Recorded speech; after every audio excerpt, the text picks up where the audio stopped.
ভারতবর্ষের ৭৪তম স্বাধীনতা দিবস সঙ্গে আমরা দেখতে পাচ্ছি আমাদের এখানটায় অখণ্ডভাবে একটা চিত্র রয়েছে যে আমরা আজকের দিনে যেমন স্বাধীনতা অর্জন করেছি সেরকম আমাদের দেশ খণ্ডিত হয়েছে, সেজন্য আমরা আজকের দিনটিকে অখণ্ড ভারত দিবসের সতর্ক হিসেবেও গ্রহণ করি। আজকে এই পবিত্র দিবসে আমাদের সামনে স্বাগত ভাষণ দেবেন আমাদের সুন্দরী সাংগঠনিক জেলা সভাপতি রবীন্দ্র, তারপর মাননীয় দিলীপদা তার বক্তব্য দেবেন।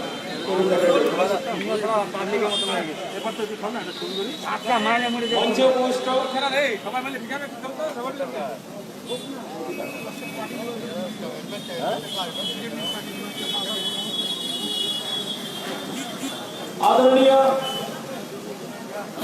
राज्याध्यक्ष श्री दिलीप घोष महाशय, प्रदेश महामंत्री श्री रथिंदा, प्रदेश युग्म महामंत्री श्री किशोरदा, प्रदेश के सहसभापति श्री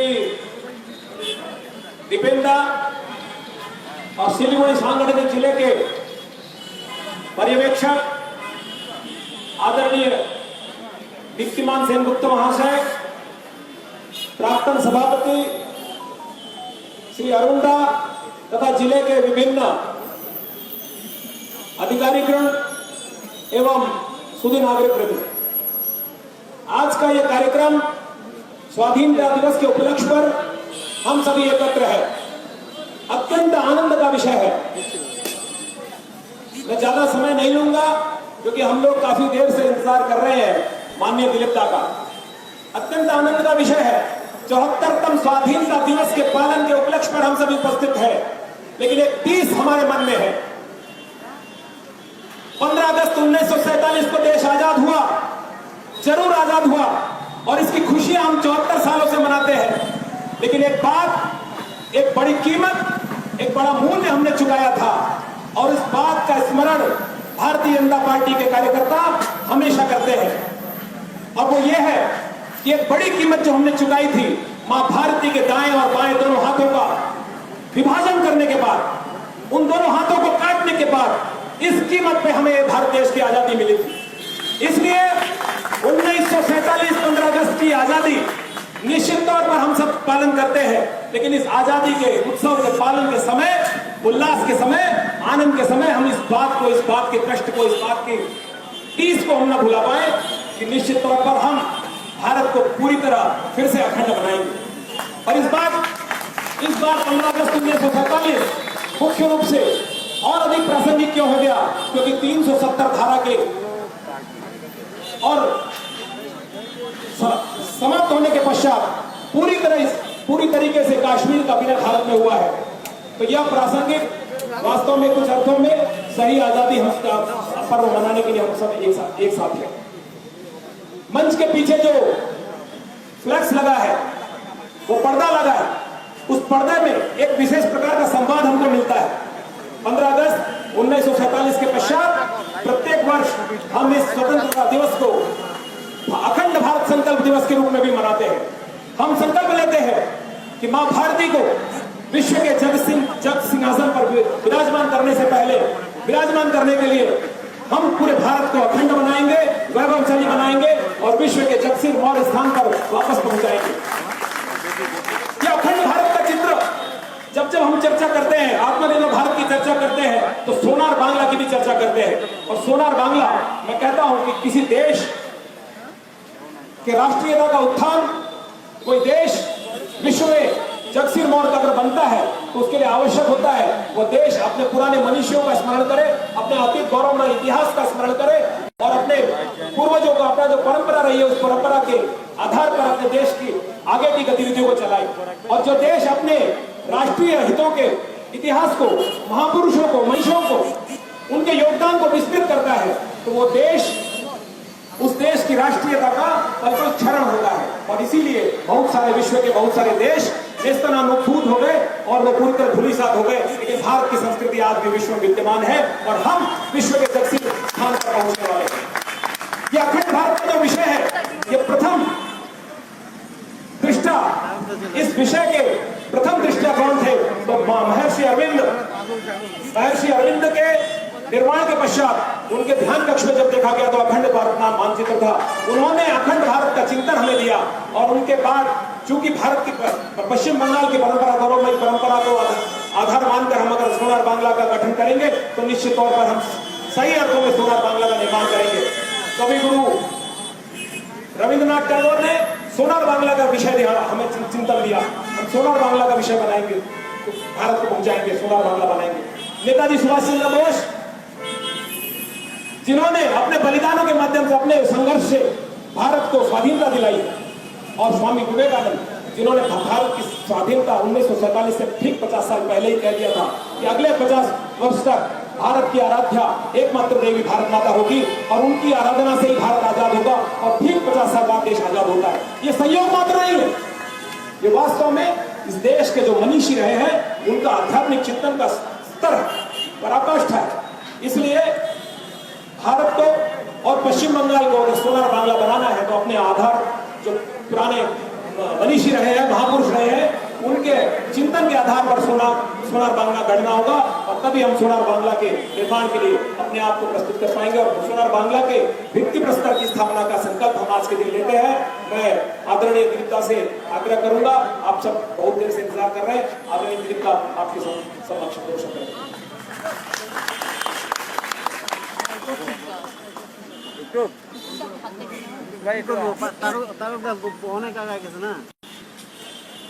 वंदे मातरम, वंदे मातरम, जय हिंद, जय हिंद, भारत माता की जय।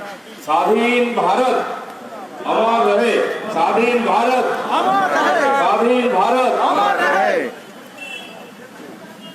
उपस्थित सुधी नागरिकबृंद, শিলিগুড়ি সমস্ত দেশপ্রেমী জনতা, সবাইকে আমি ৭৪তম স্বাধীনতা দিবস উপলক্ষে আন্তরিক শুভেচ্ছা অভিনন্দন জানাচ্ছি।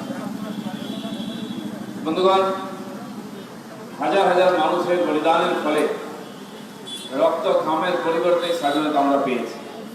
বিশ্বের বহু দেশ বিদেশি অধীনতা থেকে নিজেকে মুক্ত করতে এরকম এক তপস্যা করে থাকে। আমাদের দেশের লোকেরাও করেছেন, আমাদের পূর্বপুরুষরা করেছেন। তাই আজকে আমাদের নিজস্ব জাতীয় পতাকা উত্তোলন করে নিজের মাতৃভাষাতে দেশের গুণগান করতে পারছি।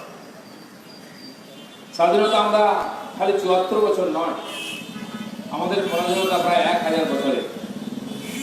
যেদিন রাম মন্দিরের পুনঃপ্রতিষ্ঠা শুরু হলো মাননীয় প্রধানমন্ত্রীর হাত ধরে, তিনি রাম মন্দিরের আন্দোলনকে স্বাধীনতা আন্দোলনের সঙ্গে তুলনা করেছেন।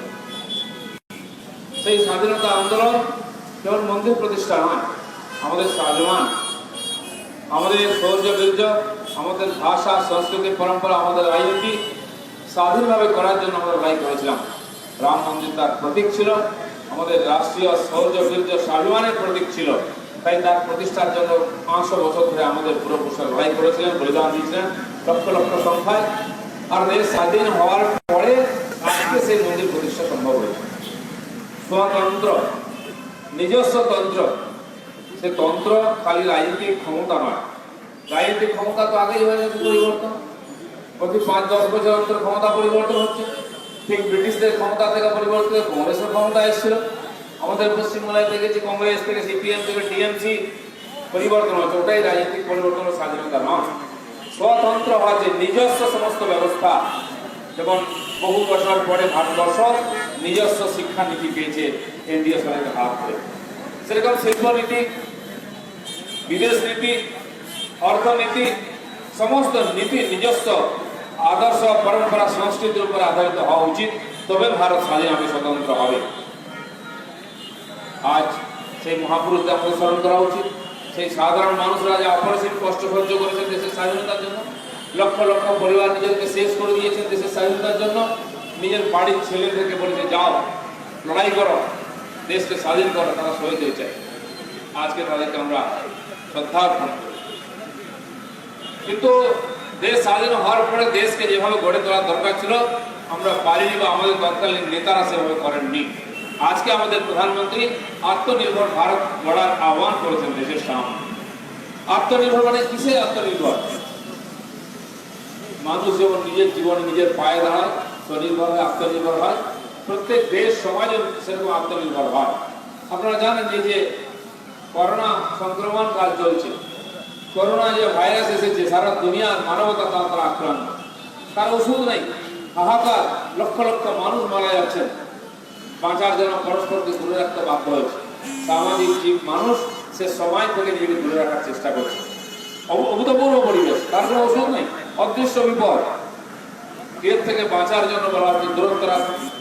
অসুখ হয়েছে কিনা চিকিৎসার জন্য তার যে কিটস দরকার, যে টেস্ট, সেটাও আমাদের ছিল না। স্বাস্থ্যকর্মী ডাক্তারবাবুরা চিকিৎসা করার জন্য যে পিপি চেয়েছিলেন সেটা আমাদের ছিল না। তাই আমাদের চীনের কাছে হাত পাততে হচ্ছে। কোন চীন? যে চীন দুবেলা আমাদের রাস্তা, আমাদের দেশের সীমানা আর পার করে আমাদের দেশকে দখল করেছে, একাধিকবার লড়াই করেছে, আমাদের জমির উপরে আধিপত্য বিস্তার করে বহু জমি একসাই চীন দখল করে রেখেছে, আমাদের সৈনিকদের প্রাণ নিয়েছে, আমাদের দেশে ব্যবসার নামে লুট করছে। তাই যেমন একদিকে তার বিরুদ্ধে লড়াই করছে আর্থিক আর সামরিকভাবে, ঠিক নিজের দেশের লোকেদের প্রাণ বাঁচাবার তার কাছে আমাদের হাত পাততে হচ্ছে জিএসপি জন্য। এই দুরবস্থা যেন না হয়, আজকে আমাদের দেশের দুই দিকে শত্রু রাষ্ট্র আছে, চায়না, পাকিস্তান, তার বিরুদ্ধে নিজের অস্তিত্ব রক্ষার জন্য আমাদের চায়না, ফ্রান্স থেকে রাফাল বিমান আনতে হচ্ছে, নতুন টেকনোলজি, মিসাইল, ট্যাঙ্ক আনতে হচ্ছে। কারণ বিশ্বে বহু বিরোধান শক্তি আছে, সাম্রাজ্যবাদী শক্তি আছে, তারা আমাদের অস্তিত্ব, আমাদের স্বাধীনতা লুপ্তান হয়ে যায়, তার জন্য আমাদের সামরিক দিকে শক্তিশালী হতে হচ্ছে। সেজন্য আর্থিক, সামাজিক, শিক্ষা, সংস্কৃতি, সামরিক, চিকিৎসা সমস্ত ক্ষেত্রে স্বাবলম্বী হতে হবে। এটাকে আত্মনির্ভর ভারত করতে চাইছি আমরা। তাই আবার যদি এরকম পরিস্থিতি আছে চীন বা পাকিস্তান বা আমেরিকার কাছে হাত পাততে না হয়, সেরকম ভারত আমরা গড়ে তুলতে চাই। এক সময় নেহরুর আমলে তারপরে আমাদের দেশে খাদ্যের অভাব হয়েছিল, আমেরিকা থেকে আমাদের মাইলো নিয়ে আসতে হতো, যে গম আবার তারা ফেলে দিত, পশুকে খাওয়াতো বা সমুদ্রের জলে ফেলে দিত, সেইটা আমরা কিনে নিয়ে এসে খেতাম, ভারতবর্ষের গরিব লোক খেয়ে দিচ্ছে। আজকে সে পরিস্থিতি নাই। মাননীয় প্রধানমন্ত্রী 9 মাস ধরে ফ্রিতে রেশন দেবেন বলেছেন, আরো 1 বছর যদি খাদ্যশস্য আমাদের ভান্ডারে মজুদ আছে এবং এই শস্য শ্যামলা ভূমিতে আবার সুন্দর বৃষ্টি হচ্ছে, আবার যে ফসল হবে শুধু ভারত নয়, আশপাশের 10টা দেশকে খাই আমরা বাঁচিয়ে রাখতে পারি, স্বয়ংবর হয়েছে। এরকম একাধিক ক্ষেত্রে আমরা স্বয়ংবর হয়েছি। আমেরিকা আজকে আমাদের কাছ থেকে ওষুধ চাইছে করোনার বিরুদ্ধে লড়ার জন্য, আমরা দিচ্ছিও না, চাইলেও দিই আমরা। বিশ্বের যেখানে যেখানে ভূমিকম্প হয়েছে, সুনামি হয়েছে, ঝড় ঝঞ্ঝা হয়েছে, মানুষ বিপন্ন হয়েছে, সবচেয়ে প্রথম ভারতবর্ষ আহ্বান দিয়েছি আমরা তোমার সঙ্গে আছি। আমাদের দেশের ডাক্তার ওষুধ প্রথম পৌঁছেছে, খাদ্যান্ন পৌঁছে দিয়েছি। এই রকম দেশ একটি পরম্পরা দুনিয়ার সঙ্গে সবসময় আছে, মানবতার দুঃখে সবসময় আছে। সারা বিশ্বের মধ্যে যেখানে যে প্রতারিত হয়েছে, অত্যাচার হয়েছে, তাকে আমরা বুকে স্থান দিয়েছি, ইহুদিদের জায়গা দিয়েছি, পার্সিকদের দিয়েছি, তিব্বতীদের দিয়েছি, শ্রীলঙ্কা থেকে তামিলদের তাড়িয়েছে, তাদেরকে দিয়েছি, বাংলাদেশ, পাকিস্তান, আফগানিস্তান থেকে হিন্দুদের তাড়িয়ে তাদের দিয়েছি।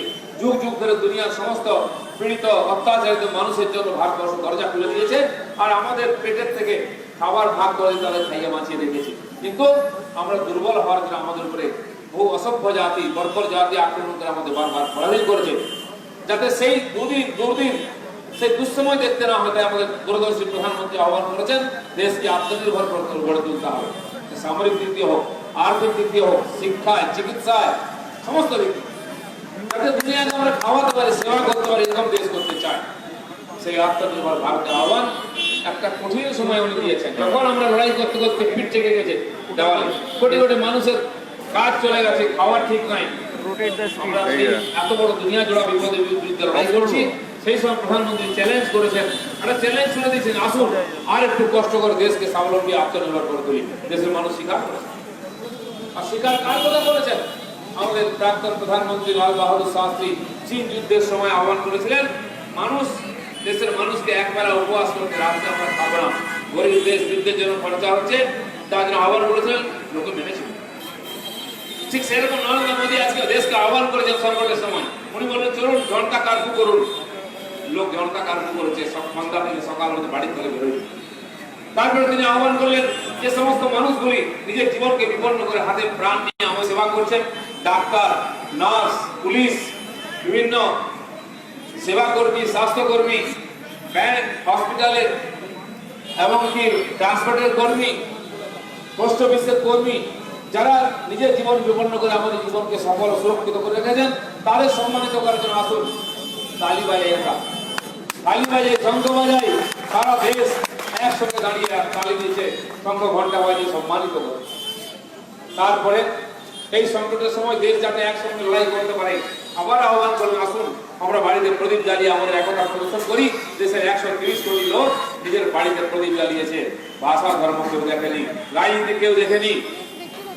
এবং তারপরে যারা লড়াই করেছেন, আমাদের পশ্চিমবঙ্গে 15 জনের বেশি ডাক্তার মারা গেছেন করোনায় আক্রান্ত হয়ে, একাধিক পুলিশ কর্মী অফিসার মারা গেছেন, অসুস্থ হসপিটালে আছেন, এরকম আরো বহু কর্মচারী, সাফাই কর্মী থেকে অন্য কর্মচারী তারা অসুস্থ হয়ে পড়েছেন। প্রশাসনিক কর্মচারীরা আমাদের জীবনের সুরক্ষার জন্য, তাদের সম্মানের জন্য প্রধানমন্ত্রী বিমানে হেলিকপ্টারে করে পুষ্পবৃষ্টি করেছেন থানার উপরে, হসপিটালের উপরে, অভিনব ব্যবস্থা। সারা দেশের লোককে এক জায়গায় করে তিনি সামনে তুলে নেতৃত্ব দিচ্ছেন। সেই নেতার অধীনে আজকে আমরা কাজ করছি, এটা আমাদের সৌভাগ্য। তাই আজকে সেই সুযোগ এসেছে যে সময় দেশটাকে আমরা আত্মনির্ভর করতে পারি। কারো দয়ায় বাঁচতে হবে না, কারো লাল চোখ আমাদের দেখতে হবে না। যখন তখন আমাদের সীমাতে কেউ আক্রমণ করবে, আমাদের সৈনিকদের প্রাণ নেবে, সেরকম দুঃসাহস কেউ যেন করতে না পারে, তার জন্য তিনি আহ্বান করবেন। আর সঙ্গে সঙ্গে শুধু আহ্বান করেননি, যাতে আমাদের দেশের প্রতিভা, আমাদের বিজ্ঞানী ইঞ্জিনিয়াররা এই কাজে সফল হন, পুরো দেশ তার সঙ্গে আছে।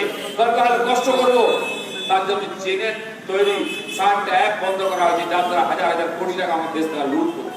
একাধিক কোম্পানিকে ব্ল্যাক লিস্টেড করা হয়েছে। আপনারা জানেন আমরা ক্রিকেটে আর আইসিএল দেখি, আইপিএল দেখি, সে আইপিএল এখন বিদেশে হয়, কিন্তু তার যে স্পন্সর করতো বিদেশি চাইনিজ অপো কোম্পানি, তাকে আমরা বাদ দিয়ে দিয়েছি। আমাদের দেশ বিদেশ থেকে লক্ষ লক্ষ কোটি টাকার সমর সরঞ্জাম, যুদ্ধ সরঞ্জাম আমদানি করে, তার দ্বারা আমরা শক্তিশালী হয়েছি। লড়াইতে বিরাট বিমান ব্যবহার করেছি আমরা, যখন কার্গিল লড়াই হয়েছে সেই বিমানও বিদেশ থেকে এনেছি আমরা। আজকে এই দেশকে সুরক্ষিত করার অস্ত্রের দরকার আছে, কিন্তু আমাদের সরকারের এত আত্মবিশ্বাস আছে। আমাদের দেশের ডিফেন্স মিনিস্টার বলেছেন 101টা যুদ্ধ সরঞ্জামকে আমরা ঠিক করেছি, আজ বিদেশ থেকে নেবো না, বরঞ্চ উল্টো ভারতবর্ষে এই সমস্ত সরঞ্জাম তৈরি করে আশপাশের ছোট দেশকে বিক্রি করবো, এবং সেটা আমরা করছি। আমরা তেজস বিমান তৈরি করেছি, যুদ্ধ বিমান, আমরা সারস বিমান তৈরি করেছি, আমরা বিশ্বের সবচেয়ে দূরগামী যে দূরের টার্গেটকে হিট করতে পারে আণবিক বোমা নিয়ে এরকম মিসাইল তৈরি করেছি। আমরা এরকম রকেট তৈরি করেছি যার দ্বারা 104টা উপগ্রহ একসাথে মহাকাশে উৎক্ষেপণ করতে পারি, দুনিয়ার কোনো বিশ্ব দেশ আজ পর্যন্ত করতে পারে না। সুপার কম্পিউটার থেকে সমস্ত আধুনিক সরঞ্জাম তৈরি করেছি আর দুনিয়াকে বিক্রি করছি। অনেক দেশের উপগ্রহ আমরা মহাকাশে উৎক্ষেপণ করে তার থেকে পয়সা ইনকাম করছি, টাকা ইনকাম করছি। একাধিক এরকম উদাহরণ আছে, যারা ভারতবর্ষের আমাদের দেশের যারা সন্তান, তারাই তাদের প্রতিভা দ্বারা একটি জিনিসকে আবিষ্কার করে আজকে দেশকে স্বয়ংবর করছেন না, অন্যান্য উন্নত দেশকে দিয়ে সাহায্য করছেন। তাই বন্ধুগণ, এই সুসময়ে সমস্ত সমাজের মধ্যে আত্মবিশ্বাস গড়ে তুলতে হবে। আজকে কোভিড-19 ভাইরাস এসেছে, এর আগে সার্স এসেছে, ইবোলা এসেছে, নতুন নতুন অসুখ আসতে থাকবে, জীবাণু ভাইরাস আসতে থাকবে, দুনিয়া যত এগোবে। আধুনিক জীবনের বহু কষ্ট দুঃখ অসুখ আসবে, তার থেকে বাঁচার জন্য আমাদের রাস্তা বার করতে হবে। আর ভারতের জীবন পদ্ধতি, এই প্রাকৃতিক জীবন পদ্ধতি, আয়ুর্বেদ, এই সমস্ত বিপদ থেকে, অসুখ থেকে আমাদেরকে রক্ষা করেছে, সারা দুনিয়াকে রক্ষা করেছে, তাকে আমরা ভুলে গেছি, তাকে পুনর্জীবিত করতে হবে। তাই ভারতবর্ষ প্রাকৃতিক চিকিৎসায় আমরা বিশ্বাসী বলে আমাদের দেশে মৃত্যু দর কম, অসুস্থতার দর কম। 130-135 কোটি লোক, আর যদি ইউরোপ আমেরিকার মতো বড় ধরতো কয়েক কোটি লোক মরে যেত, সেদিক দিয়ে আমরা 2% নিচে আমাদের মৃত্যুর দর কমিয়ে নিয়ে এসেছি। সংক্রমণ হচ্ছে, সংক্রমণ কাছাকাছি আজকে সুস্থ হয়ে যাচ্ছে, এটা আমাদের চিকিৎসকরাই করেছে আমাদের জীবন পদ্ধতির জন্য। প্রধানমন্ত্রী হাত জোড় করে বলেছেন, সাবধান থাকুন, সুরক্ষিত থাকুন, বাড়িতে থাকুন, আপনার জীবন আমাদের জন্য মূল্যবান।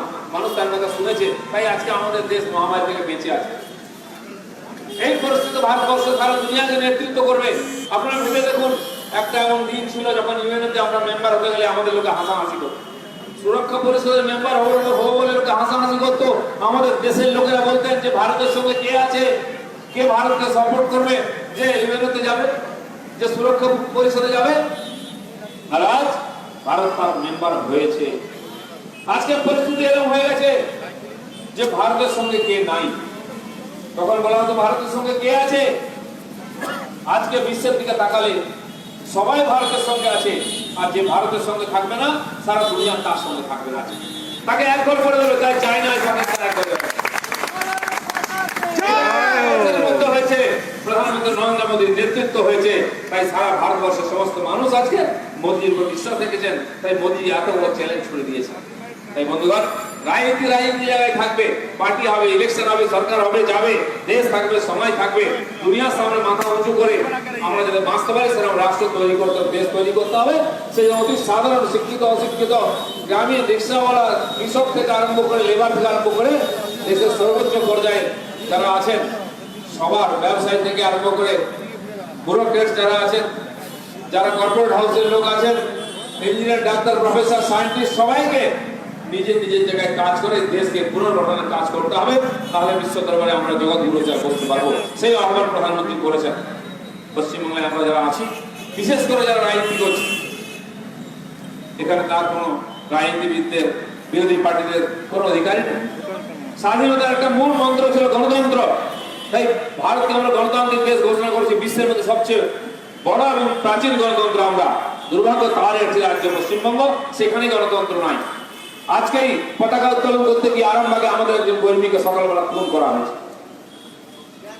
এখানে আপনি আপনার মতো পার্টি করতে পারবেন না, আপনার মতো ভোট দিতে পারবেন না, আপনার মতো উৎসব করতে পারবেন না, আপনার নিজের মনের কথা স্বাধীনভাবে বলতে পারবেন না। এই পরাধীনতা থেকে দেশকে, বাংলাকে মুক্ত করে এখানে গণতন্ত্র প্রতিষ্ঠা করতে হবে। তাই ভারতীয় জনতা পার্টি এখানে লড়াই করছে, গণতন্ত্র প্রতিষ্ঠা লড়াই করছে।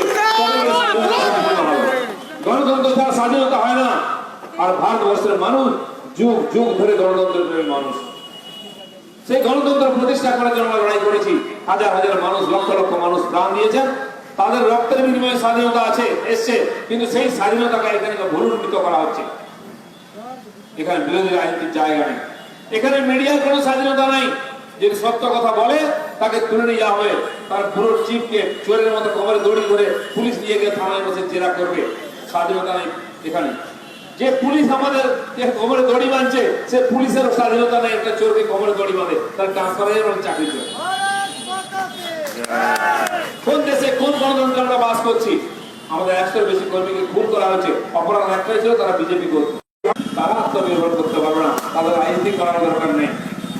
তুচ্ছ পুলিশের ভয়, গুন্ডার ভয় বা সরকারের ভয় দেখানোর শক্তি আমরা ভয় পাই না। এই বাংলার হাজার হাজার মানুষ সেই দমন পীড়নের বিরুদ্ধে লড়াই করে বাংলাকে স্বাধীন করেছে, দেশকে স্বাধীন করেছেন। সেই পরম্পরা নিয়ে আমরা কাজ করছি। যারা সেই পরম্পরাকে খণ্ডিত করার চেষ্টা করছেন, মানুষের গণতান্ত্রিক অধিকারকে হরণ করছেন, তাদেরকে একদিকে জবাব দিতে হবে। তাই রাজনৈতিক পরিবর্তন আরেকবার পশ্চিমবাংলার দরকার আছে। তাহলে গণতন্ত্র প্রতিষ্ঠা হবে, ব্যক্তি স্বাধীনতা প্রতিষ্ঠা হবে। সেই গণতন্ত্র প্রতিষ্ঠিত করার জন্য, সত্যি সত্যি স্বাধীনতাকে ফিরিয়ে আনার জন্য ভারতীয় জনতা পার্টি লড়াই করছে। আজকের এই পবিত্র অবসরে ঋষি অরবিন্দের জন্মতিথি, তিনি ইংরেজের বিরুদ্ধে লড়াই করেছিলেন সারা জীবন। শেষ জীবনে আধ্যাত্মিক স্বাধীনতায় নিজের জীবনকে শেষ করেছিলেন দেশের আধ্যাত্মিক শক্তি নির্মাণের জন্য। তিনি ব্রিটিশের বিরুদ্ধে লড়াই করেছেন, তার ফাঁসির অর্ডার হয়েছিল। তাকে ফাঁসি থেকে বাঁচিয়েছিলেন আরেকজন বাংলার বরেণ্য সন্তান দেশবন্ধু চিত্তরঞ্জন দাস। এই সমস্ত মহান ব্যক্তিদের যে কন্ট্রিবিউশন, যে ত্যাগ, তার সম্মিলিত নাম হচ্ছে স্বাধীনতা। সেই স্বাধীনতাকে অক্ষুণ্ণ রাখতে হলে, বাংলায় গণতন্ত্র অক্ষুণ্ণ রাখতে হবে। সেই গণতন্ত্র প্রতিষ্ঠার জন্য আমরা লড়াই করছি। সবাইকে এই লড়াইয়ে সামিল হয়ে বাংলার গৌরব ফিরিয়ে আনার জন্য আমি আহ্বান করে আমার ক্ষুদ্র বক্তব্য শেষ করছি। ভারত মাতা কি জয়, জয় হিন্দ। ধন্যবাদ দিলীপদাকে। আমাদের এরপর কিছু বেলুন রয়েছে, বেলুনের সাথে সবুজ, সেগুলো দিলীপদা আর উত্তোলন করে দেবেন। আর এর আগে সবাইকে আমাদের ভারতীয় জনতা পার্টি শিলিগুড়ি সাংগঠনিক জেলার পক্ষ থেকে মাস্ক দিতে আপনারা লাগে, মাস্ক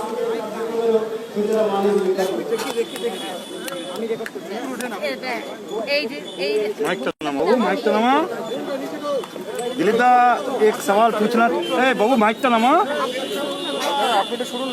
दिलीप दा क्या कहेंगे?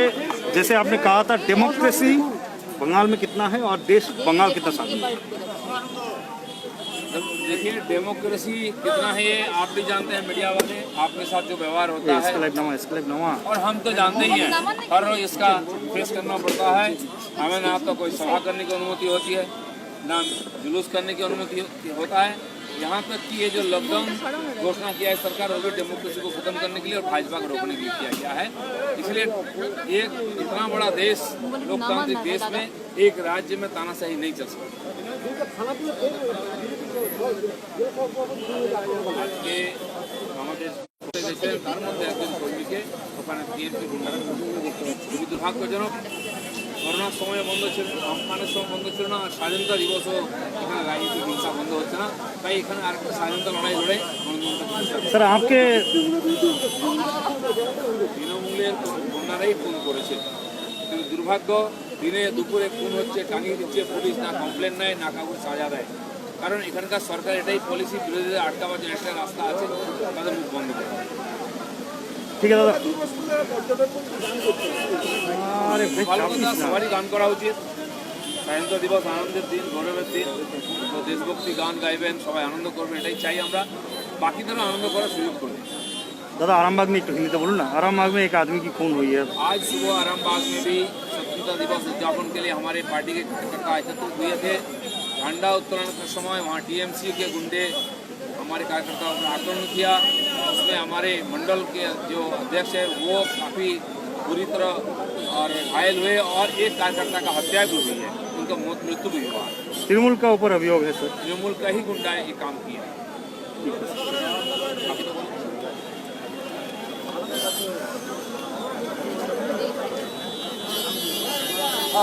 দিদিরা সে বেরোলে তো ছেড়ে দেবেন। আর আমাদের মাস্ক বিতরণ হবে, সেই মাস্ক বিতরণের সূচনা মানে দিদিরা হবে। দিদিরা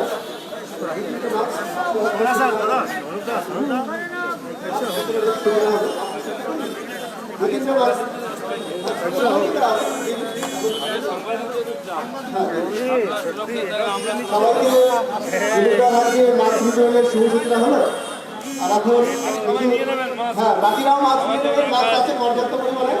সবাইকে অনুরোধ করছি সবাই মাস্ক নিয়ে নেবেন। এরপর আমাদের কিছু বেলুন আছে, সেগুলো বিরুদ্ধে ছেড়ে দেবেন। আর আমাদের কার্যক্রম এখানে সমস্ত হচ্ছে। সবাইকে ভারতীয় জনতা পার্টির পক্ষ থেকে আজকের সবাইকে আমাদের আন্তরিক শুভেচ্ছা অভিনন্দন।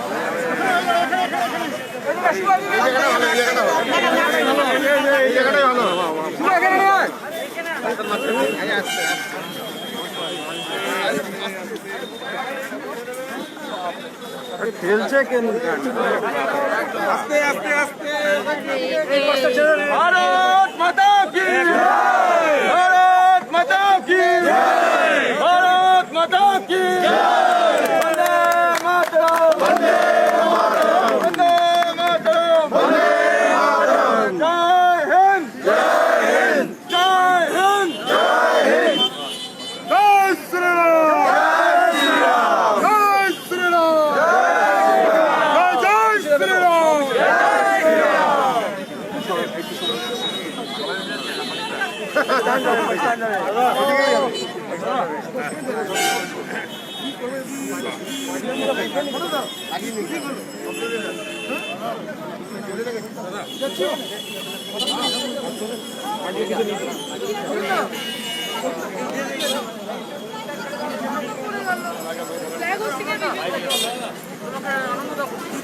বেঁচে